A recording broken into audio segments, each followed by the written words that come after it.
bipartisan reconciliation bill that intentionally and very clearly bypasses any cooperation with Democrats. I want to talk for a minute about what is actually in this bill, which is pretty remarkable. First of all, 2/3 of the funding in this bill goes to the border wall. Now, you can make arguments about the border wall all you want. Obviously, we know it's a pet project of the president. Would it be better if we had a border wall to keep the border safe? Probably. But is it really the most effective use of $46 billion? Of course not. Because not included in here is any funding for the actual effective methods of keeping the border secure. We live in a technological world right now where building a wall, where we've seen people scale it very easily, where we've seen it fall down because of the wind, is a relic from the 1950s that should not be what our government is spending $46 billion on. But worse, let's talk about what is not in this bill.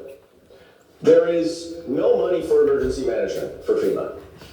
Now, this is not a partisan issue. Red districts suffer from natural disasters certainly as much or more as blue districts.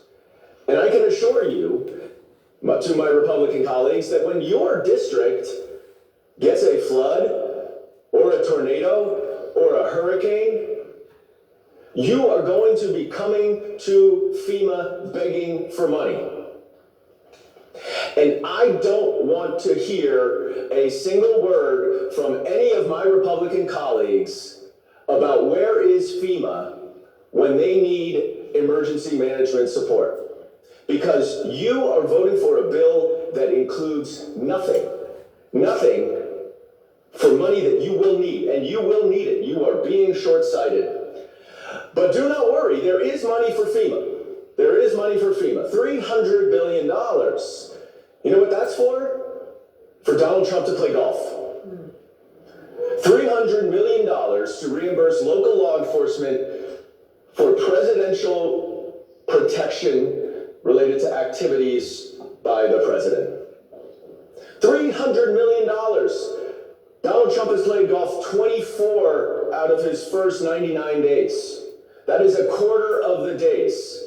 So you are funding a bill that does not give any money for natural disasters, that does not repay towns, cities, states for the tremendous amount of money that they have paid out for our immigration system to operate? No. And that's red districts too. But we are going to make sure Donald Trump can play golf.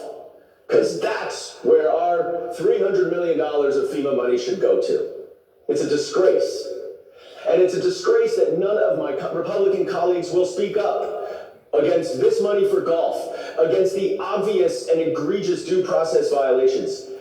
I know you. I know you are good people. I know you care about due process. You care about the rule of law. And I know in your private moments, when you think about Kilmar Abrego Garcia, and you see that the administration admitted that he was wrongly deported and sent to a prison in El Salvador, that you know that the president should simply correct the mistake. Bring him back home so he can go through the proper court system. When are you going to speak publicly? When are you going to speak out for simple due process, which is the bedrock of our country?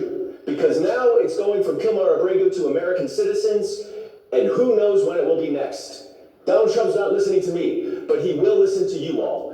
And I urge you to speak up for the good of our Constitution. Gentleman's time has expired.